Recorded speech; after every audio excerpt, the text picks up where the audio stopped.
Warriors hit 17 threes on the night in 33 attempts and pull away late when Portland had just a glimmer of hope in the fourth quarter.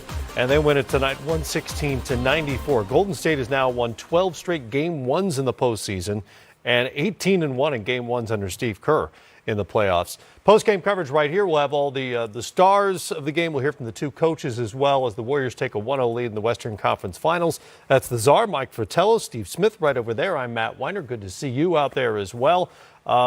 Guys, Portland was trailing virtually the entire game, chasing the Warriors. Damian Lillard hit a deep, deep three. Another bad shooting night for Lillard. We'll get into that as well. Hits a deep, deep three to get them to within 9 at 97-88. Golden State finishes out the game 19-6. It just seems like every time Portland made a little bit of a run to get themselves back in the game, Golden State would find an answer for it, whether it was a steal, an offensive rebound, breakdowns in defense for Portland. I think when they go back and look at this game, I'd be anxious to see what the adjustments are in game number 2 in the Blazers defense. Yeah, Matt, and you talked about that three Damian Lillard hit, and we watched it 97-88, and you're looking and say, well, Portland has a chance, but the breakdown coaches talk about that happened all throughout, especially happened in those type of big-time moments. Cantor wasn't up. Klay Thompson comes off for three, and you can see Jay was behind, and no one's there to help. So he runs into Klay Thompson, gives him 3 free throws, which you foul Klay and Steph is like giving him a 3. And then the breakdowns, like you said, Coach, the turnovers. But I just think you gave Klay and Steph target practice. And sometimes you're going to be off. Sometimes you're going to make shots. Those guys are so good, even contested. But if you keep giving those shooters like that, the two best shooters in the world, open threes, I think they're going to hurt you, especially being at home. They were 22 of 47 as a combination and 12 of 24 from three-point range. Now, here we go, Coach, right here. As you see, Steph Curry, not bad defense on this, but that's how good he is.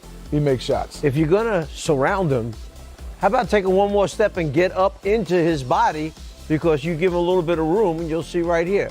Great range. All he needs is a little tiny space to get a shot off. Look where Cantor is. Look where the big man is, how far back Cantor is from that screen. As you said, it's target practice. I mean, it is, man. I mean, and you watch, the bigs are running out of these screens. I mean, even on this one, this is not a screen and roll. This is a little flare screen where Cantor is not even taking a step. Right. I mean, they have to make an adjustment. There's no way you're going to keep playing Curry and also Klay. And not only that is anybody else, because if you drive it to him, he's so deep. By the time he comes out, it's an easy lane for a drop-off pass or offensive rebound for somebody else. Obviously, the Trailblazers are missing Yusuf Nurkic. He hasn't been available throughout the postseason. Cantor, to his credit, I feel like in the first 2 rounds has played pretty passable defense, but it hasn't been against pick and roll for the most part. The post defense, he's really strong. He's been pretty effective at holding his ground. This is a little bit of a different animal in terms of the Golden State offense. And it is. And this is where spacing on a three-point shot is totally different from Golden State than the Denver Nuggets. Jamal Murray, Gary Harris shoot the three ball excellent. But their handoffs at the line. Steph Curry and Klay, they shoot it from way behind the three. And so you got to have those guys up. You can't let them get in rhythm. I'd rather see you make them drive it and kick. They have to make an adjustment. I think if we could get and look at the get the playbook for Portland and read how they want to defend that. That last play that we just saw where Cantor was all the way back, you had that little flare screen, as you mentioned, and the guard comes off that. What you're doing is telling the defensive guard, you have no help. You get into him, fight your way over the top of the screen. Right. Because the other adjustment you could make would be, as other teams have done during the playoffs, switch on that. So the big man switches out. But I think what they're afraid of is if Cantor was switching, and watch now, we said how far back. Here comes the screen, here comes the guard around. Look where the big man, Cantor, is laying all the way back. If he were up tight, other teams have played that by switching it. What they're afraid of is that Curry, if he has the ball, is going to dance and go by him, blow by Cantor, and now create a better three-point shot, perhaps to somebody else. And Matt, and if I'm a defensive player and Cantor plays back, and like Coach said, and that's what you want to do, I fight through and get through the screen with you. Right. And then there's another screen. There's a breakdown just because if I keep fighting through with a guy, because you can't have him catch it because he can shoot it so quick and release. But then he runs back off again, another pick. And then he doesn't get it there, and we run back off another one. If you're never going to be up, the defense is going to break down, Coach. And I think that's where Terry Stotts and the Portland Trailblazers, do you have to make a decision? And also, he put no pressure on Draymond Green. Right. He is standing there just looking for those guys and pick them apart. Well, and this is not to pick on Cantor, who had 16 rebounds, by the way. He's a great offensive rebounder. He's generally a pretty productive offensive player, but this has come up before in the playoffs. Famously, Billy Donovan, who says he didn't say this, but mouthed or appeared to mouth, can't play Cantor in a pick-and-roll situation in the playoffs.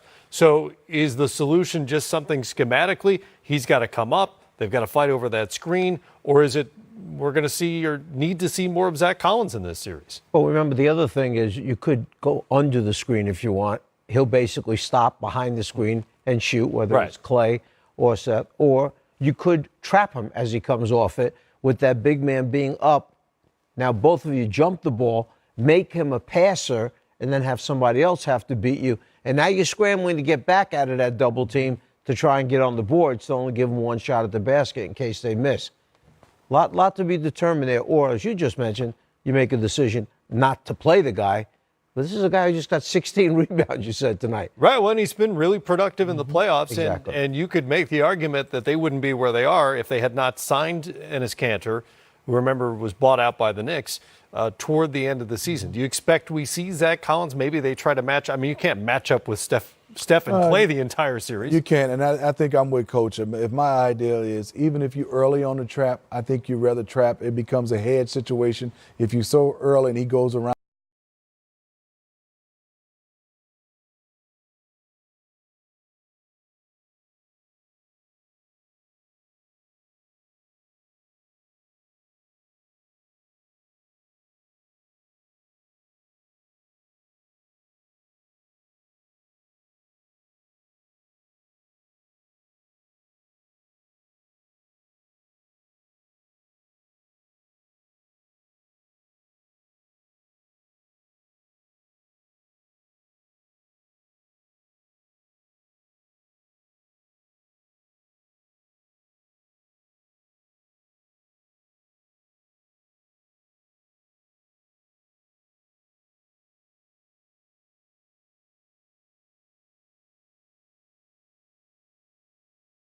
Attempts for Portland tonight.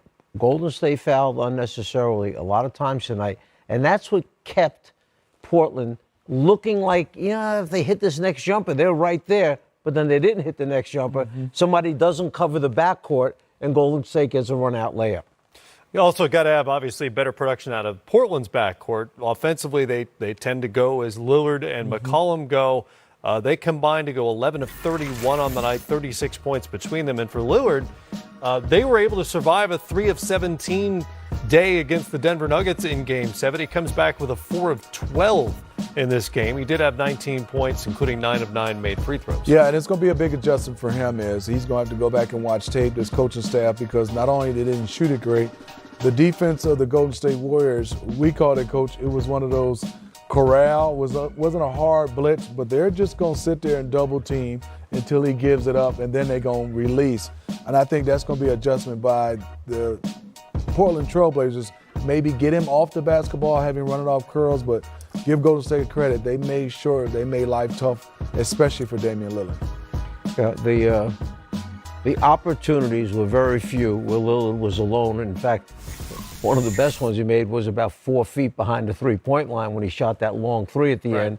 And that was another one of those shots where you said, well, maybe they got a chance, but it never worked out that way for him tonight. They do go as their backcourt goes, and obviously their backcourt's going to have to shoot the ball better. And that's with getting another strong performance out of Rodney Hood, who looked like he might have tweaked his knee again tonight, but comes back with 17 points. Those are gold. Those nights are gold for the Blazers. They couldn't take advantage in this case and now trail 1-0. 116-94 is the final here. Again, we'll hear from the coaches when they reach the podium in Oakland, and of course the stars of the game as well.